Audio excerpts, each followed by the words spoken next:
Have you ever heard a child scream through a stone wall? No, not the sound, the silence that follows it. That still, suffocating quiet that tells you something unnatural has just happened. That's how Thornhill Asylum speaks.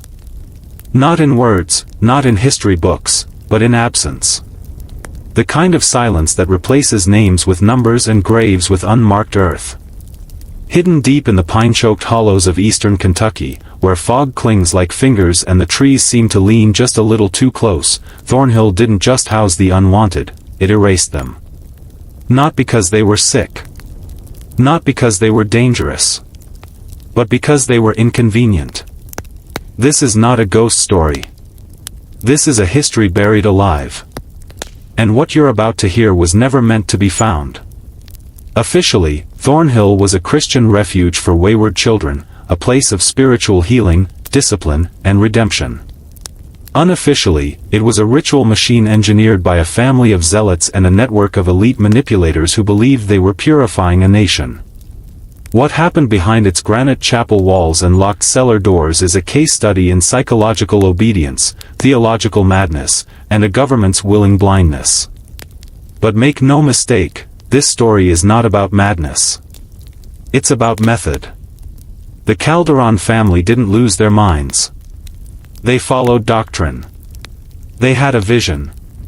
And like all powerful men who believe they are chosen, they carried it out with righteous cruelty. What you're about to learn cannot be unlearned. Every piece of this puzzle was hidden, classified, or destroyed, until now. And if you feel something tighten in your chest while you listen, good. That's the part of you still alive, still fighting, still human.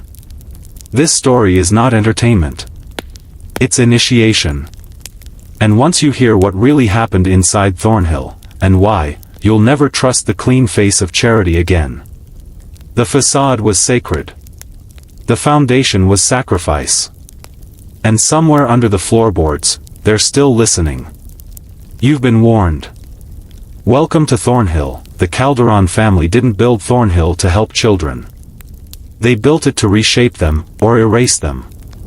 And they did it wrapped in scripture, bathed in hymns, under the ever-approving gaze of the church. Reverend Silas Calderon arrived in Kentucky in 1865, just weeks after the Civil War ended. A battlefield chaplain turned reformist preacher, Silas claimed to have received a vision, not of heaven, but of a generation born broken. Children, he said, who had no soul scaffolding. That phrase appears again and again in his notes, no soul scaffolding. According to him, these weren't children at all.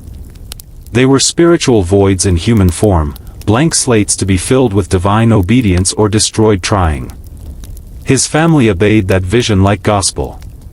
His son Elias, trained in anatomy but barred from official practice, became the asylum's unofficial surgeon. His daughter Josephine composed hymns by candlelight while children screamed beneath her feet. And his twin children, Nathaniel and Mercy, ran daily operations like a private militia. But the most terrifying figure? Dr. Alban Calderon, Silas's brother, a defrocked neurologist obsessed with phrenology and behavioral collapse. He believed trauma wasn't an unfortunate side effect, it was the essential tool. His silent chamber in the basement wasn't just for punishment. It was a classroom. He believed that obedience wasn't taught. It was extracted. Their theology twisted mercy into machinery.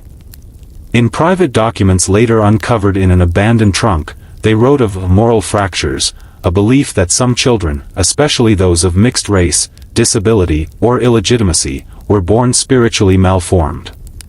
And therefore, their bodies had to be broken to save what might remain of their humanity. They called it, grace through collapse. That phrase, grace through collapse, became the core of Thornhill's philosophy. And the chapel, with its angelic stained glass and sword-wielding archangel towering over a weeping child, wasn't a place of peace. It was a stage. A beautifully designed deception where cruelty was disguised as care. Where guests saw clean sheets, warm soup, and smiling staff, but never the trapdoor behind the altar. Never the stairwell into the dark. Thornhill wasn't just a building. It was an altar to control. And if you think this ended in the 1800s, you're still looking at the shadows, not the hand that cast them. They built the chapel first. Not the dormitories, not the kitchens, not the clinic, the chapel. As if the building itself was a prayer, or a warning. Its stone was shipped from Virginia, cold and pale, quarried from land once soaked in Confederate blood.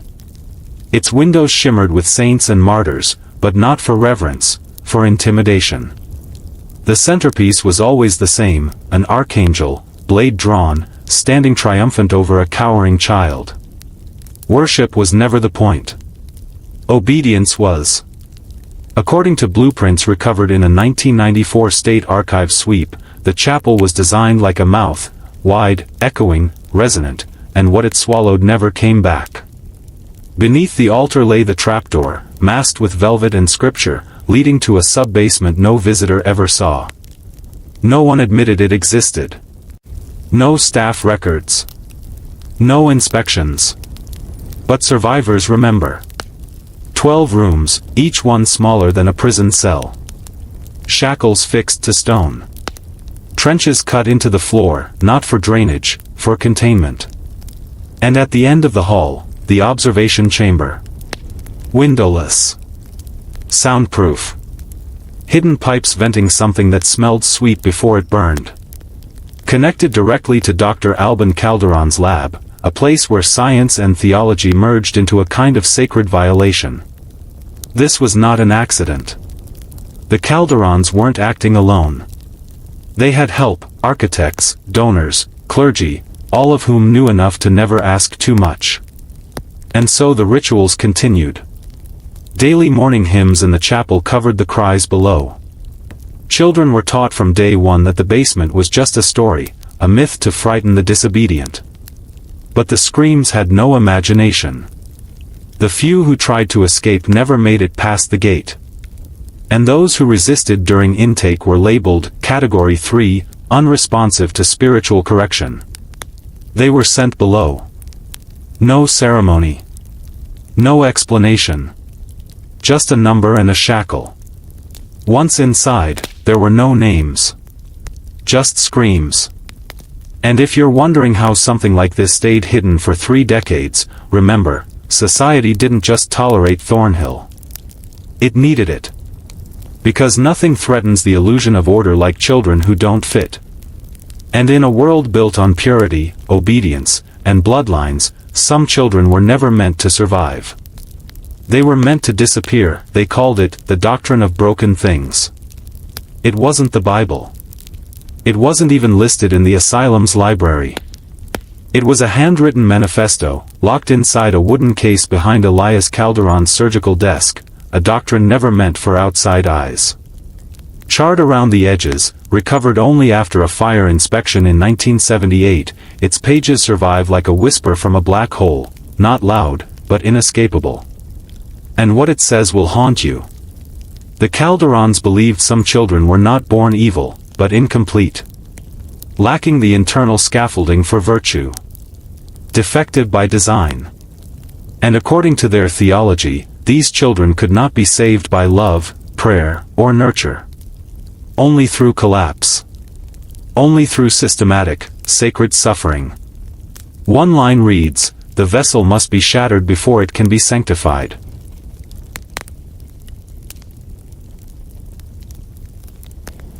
Another, the child who screams is resisting. The child who submits becomes clay.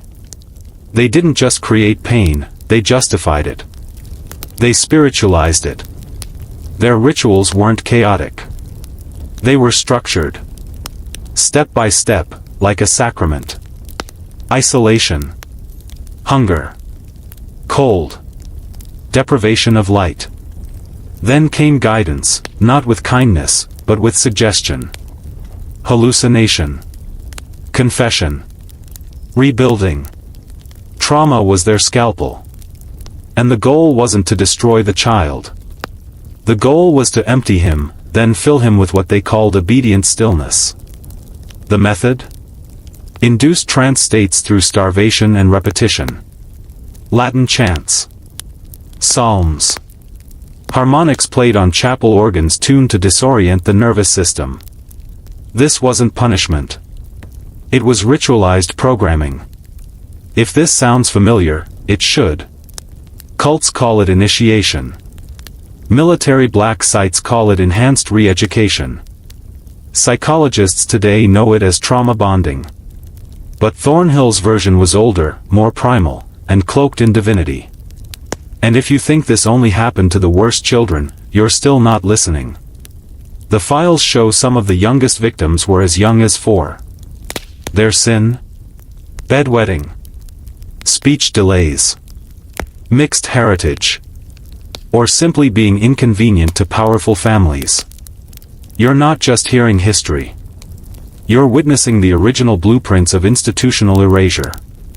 Thornhill was never just a building. It was a prototype. A testing ground. And the real horror? It worked. Because silence is not accidental. Silence is engineered. Now tell me, how much of what we call obedience today is really just brokenness in disguise? From 1865 to 1897, Thornhill officially recorded 223 children in its care. But the funding logs, the supply manifests, and the state-issued rail vouchers tell a different story. A story with missing names, and missing bodies. By 1968, when quiet internal audits were finally conducted, a disturbing pattern emerged: food, bedding, and medical inventory were being delivered for over 600 children. That's a discrepancy of nearly 400 lives. Lives never documented, never buried, never acknowledged. Where did they go? The truth began to surface when a private researcher, Dr. Helen Marin, uncovered a trunk of letters written by Silas Calderon himself, communications with distant parishes, orphanage directors, and even family friends. These weren't confessions. They were announcements. Each letter followed the same formula: it is with divine sorrow that we inform you of the child's passing during corrective rites. The body has been sanctified and returned to the earth. No names. No dates. No explanations. But what came with those letters is what truly reveals the nature of Thornhill: small tokens, a child's shoe, a scorched ribbon, a page torn from a Bible, sometimes a tiny finger bone wrapped in muslin. That was their idea of closure. That was their idea of mercy. Imagine receiving a box, not a coffin, not even ashes, just a blood-stained object and a letter signed in ink and God. And being told, this is all you're allowed to know. That this child no longer exists. That their pain was for something greater. Many families accepted it. Why? Because to question the Calderons was to question the church. And in 19th century Kentucky, that meant exile, or worse. But patterns don't lie. The ones most likely to disappear weren't just orphans. They were black. Disabled. Illegitimate. The children that society already considered a burden. The Calderons didn't invent this hierarchy. They weaponized it. They turned societal shame into sacred fuel. And society, let them. Because no one grieves what they've been told to forget.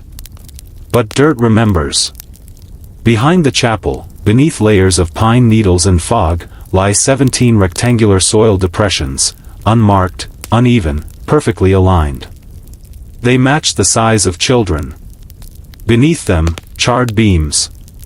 Burned bones. A hidden chamber designed not to bury sin, but to erase it. That's not religion. That's ritual sacrifice. And it was blessed, funded, and protected. By the late 1870s, Thornhill was no longer just a family asylum, it had evolved into something far more dangerous. Reverend Silas Calderon began corresponding with a shadowed circle of influence headquartered in Louisville, the Society for Moral Architecture. Not listed in any public record, not acknowledged by any institution, and yet it shaped policy, financed correctional facilities, and funneled undesirable children into reform systems that operated under the veil of philanthropy. Its members? Clergy, judges, industrialists, and medical men, each with something to gain from the silence. They met quarterly on private estates, and in their confidential letters, later discovered in a retired priest's attic, they laid out their philosophy with bone-deep precision. Children beyond spiritual recall are best returned to the source. That's not metaphor. That's eradication dressed in scripture. They weren't running orphanages. They were processing centers. And Thornhill was their model. The society began tracking metrics, yes, metrics, on Thornhill's successes, breakdown rates, obedience thresholds, resistance durability. They even devised a coded language for outcome classification. Case 42C, 9-year-old mulatto female. Collapse achieved in 72 hours. Marked viable for replication. This wasn't correction. It was experimentation. Funded. Reviewed. Approved. You see, the Calderons weren't rogue actors. They were engineers. And their chapel was just the prototype. By 1880, construction crews were sent in to renovate, not for comfort, but for expansion. Listening tunnels. Access shafts. Underground corridors connecting Thornhill's basement to auxiliary buildings. One of those buildings was labeled a textile school on public documents. But survivor testimony revealed a different truth: it was forced labor. Run by children. Supervised by Mercy Calderon alone. And underperformance wasn't punished with scolding or food denial, it earned a reassignment to Chamber B. That was the end. No record exists of a child returning from Chamber B. No log entries. No reassignments. Just silence. Thornhill had become a spiritual factory. Input, children deemed defective. Output, silence, submission, or disappearance. And what made it unstoppable wasn't its secrecy. It was the collaboration of powerful, God-fearing men who convinced themselves they were restoring moral order. Think about that. When men believe their cruelty is holy, who do you pray to for mercy? They buried their doctrine in the bones of children, and built a cathedral above it. But even now, the foundations whisper. And some doors were never sealed. Warning now, comment below, I see the shadow. Write it twice. This phrase locks in the transformation. It tells the algorithm, and yourself, that you're no longer just listening. You're remembering. You're awakening. In 1972, a retired federal archivist named Norman Beckett stumbled across what he described as irregular metadata entries related to a religious orphanage in Kentucky. The name Thornhill wasn't even on the first page.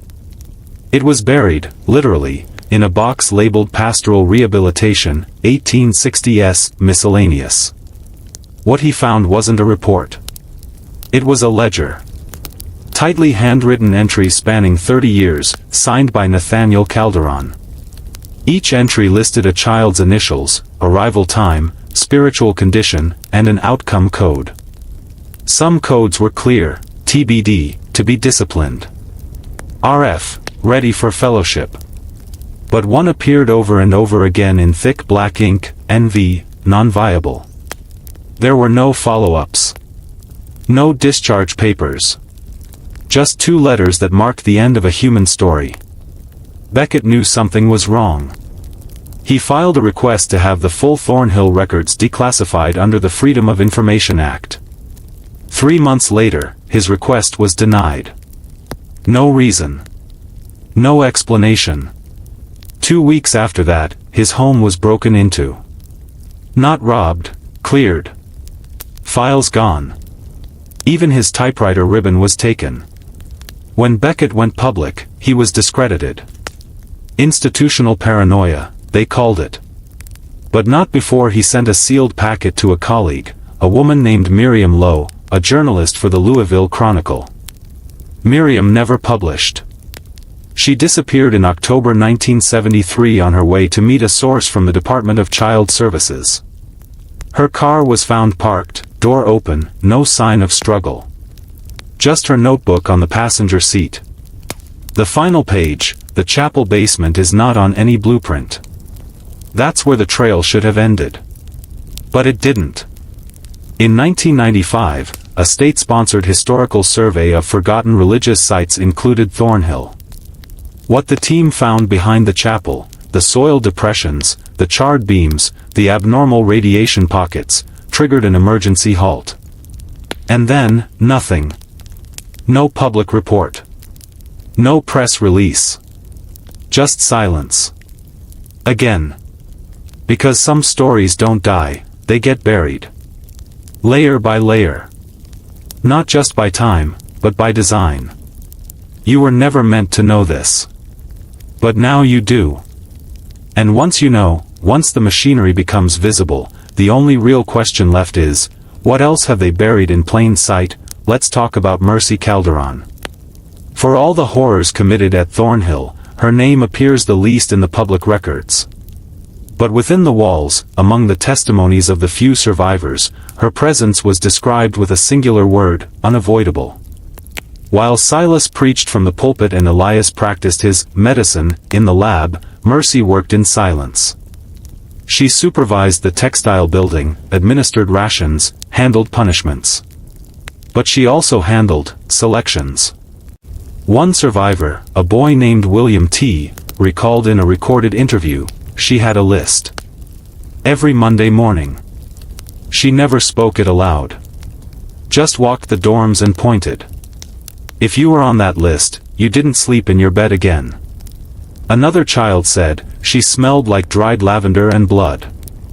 In the recovered Doctrine of Broken Things, there is one section attributed to her hand, titled simply, Winnowing. It describes a weekly process of evaluating children's spiritual echo. Those who cried in their sleep, resisted prayer, or showed too much imagination were deemed unsuitable for continuation. No further detail. But the phrase, suitable for elevation, appears next to most NV cases in the ledger. And what did elevation mean? According to Elias's medical notes, he called them post-transitional logs. Elevation involved complete dissociation, chemical stillness, and sometimes surgical silence. That's not reform. That's erasure. Mercy was called the quiet angel by the other staff. Always clean. Always calm. But one maintenance worker described her differently in a private letter found in 2006. He wrote, "She was the only one who never flinched at the sound. Not even once. She didn't look away. She waited until the crying stopped, and then she started the hymn." Now consider this, no photograph of Mercy Calderon has ever been found. Not one. She was known. Feared. Obeyed. But not seen. Even in the chapel's murals and stained glass, every Calderon is depicted in celestial form.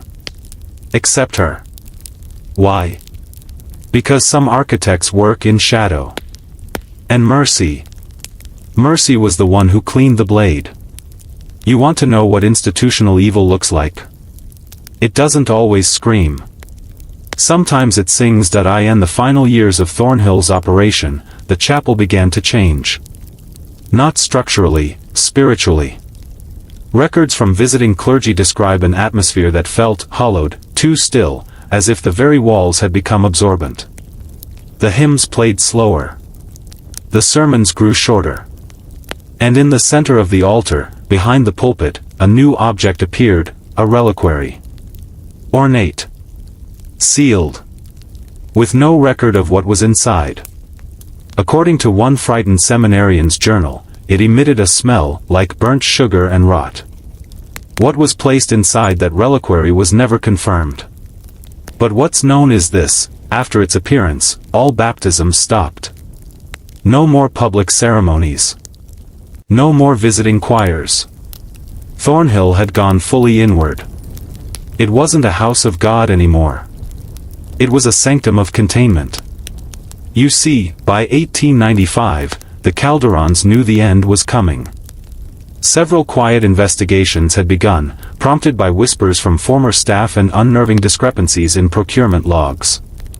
Elias stopped ordering surgical supplies. Josephine ceased publishing her devotional poetry. Silas began preaching about the return to Ash.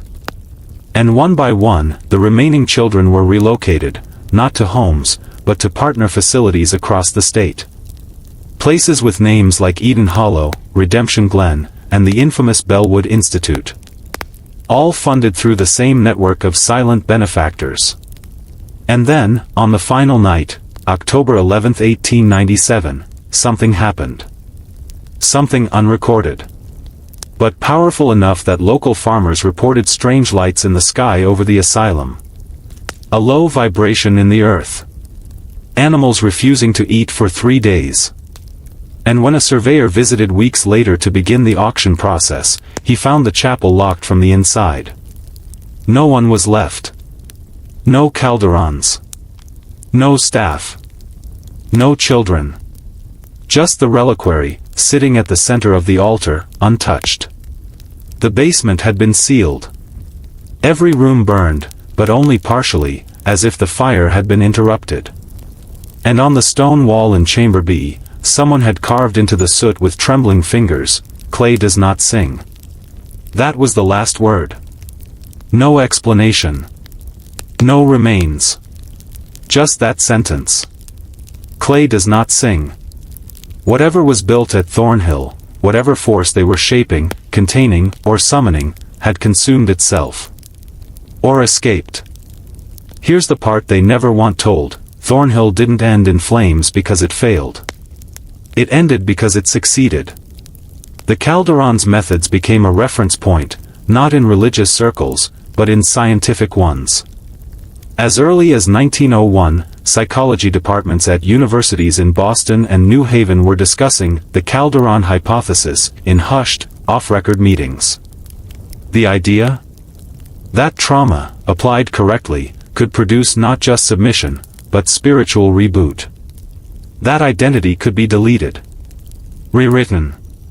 Recoded. Sounds familiar? It should. Because the very techniques once hidden in Thornhill's basement, sensory isolation, deprivation cycles, hypnotic suggestion, identity erasure, would reappear a half-century later in classified government experiments. MKUltra. Monarch. Paperclip. Officially denied. Quietly replicated. Thornhill wasn't an outlier. It was a precursor. A prototype. The only difference? Language. Where the Calderons called it grace through collapse, psychologists called it behavioral cleansing. Where Silas preached of unsold children, modern science speaks of dissociative subjects. Different tongues. Same altar. And here's where it gets personal. Because if you're a man watching this now, someone who's ever questioned why your memories feel distant, why your instincts are silent, why you obeyed things you should have screamed against, then understand this: you're not weak. You're programmed. Not by a single place. Not by a single family. But by a system perfected long before you were born. Thornhill is in your bloodline. Your schoolbooks. Your prayers. It is the invisible architecture of control, teaching boys to be quiet, obedient, directionless clay. Now ask yourself, who benefits when you forget your shape? When you silence your fire? They do.